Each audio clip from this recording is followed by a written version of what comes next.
Alors aujourd'hui, une vidéo très intéressante du Rav Ron Shaya, donc son organisation Leava, sur la question. Rachel et Habib, Bezrat Hashem. Que fait-on avec des bijoux après un divorce?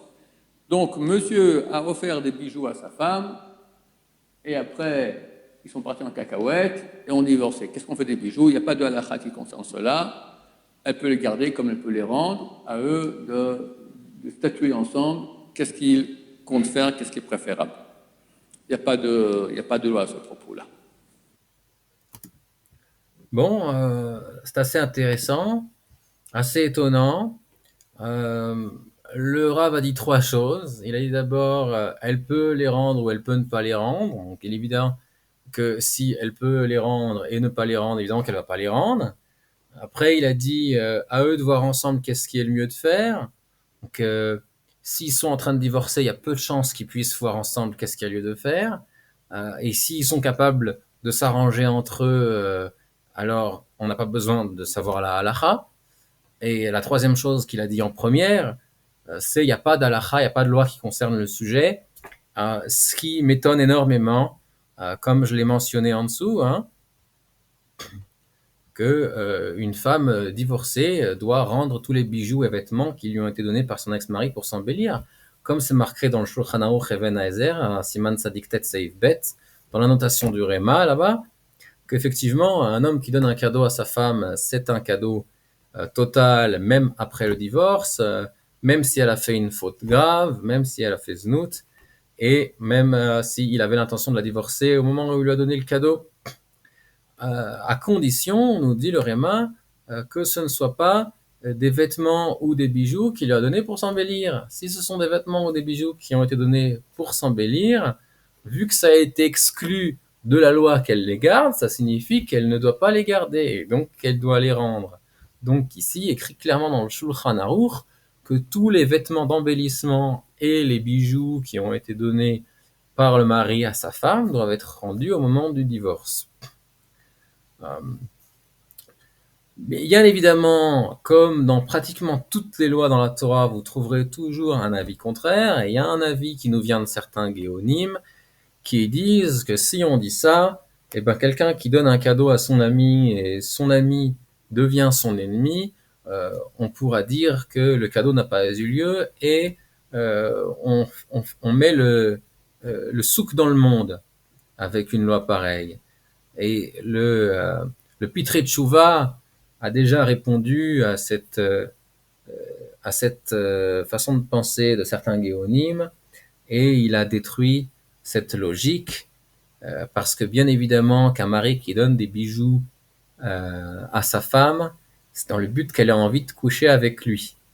Et si elle n'a plus envie de coucher avec lui, il est évident que c'est Mekartaout, que ici il a perdu ce qu'il voulait acheter. Donc elle doit rendre ce qu'elle a reçu.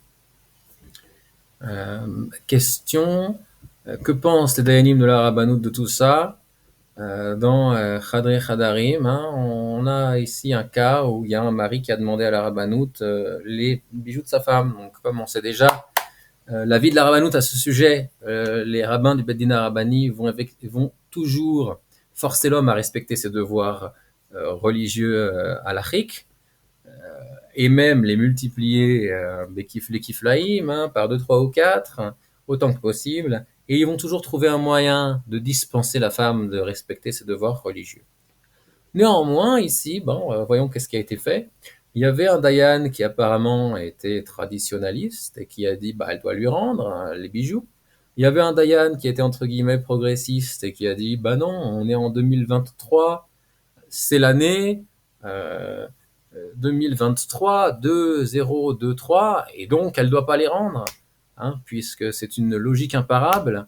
Et un troisième Dayan donc qui a dit bon, puisque les deux ont déjà deux avis différents, en fait c'est moi qui décide puisque je suis le troisième avis, et il a voulu faire celui qui ramène une svara, une logique, et il a dit comme de toute façon on a baissé les mésonotes, hein, les pensions alimentaires pour le mari parce que c'est un avrer qui n'a pas beaucoup de moyens, eh bien C'est comme si on lui avait déjà fait un cadeau au mari, et puisque la femme a déjà vendu les bijoux, en fait, on est juste en train de réfléchir qui c'est qui va compenser financièrement l'autre. Et ici, puisqu'on a déjà baissé ce que lui va lui devoir, eh bien, en fait, on a inclus là-dedans la valeur des bijoux, ce qui est une logique absolument absurde. Donc, en fait, ben, il est impossible de récupérer les bijoux quand on divorce à la rabbanout. Mais comme on l'a déjà expliqué 1 million de fois sur cette chaîne, le fait qu'un psak, une décision soit rendue par des dayanim de la rabbanout, ça n'en fait pas la loi. Et si une femme veut éviter le guéhinom et les problèmes dans la vie, mieux vaut qu'elle respecte la halakha et donc qu'elle rende les bijoux à son mari. Merci d'avoir écouté ce chiour et à la prochaine fois.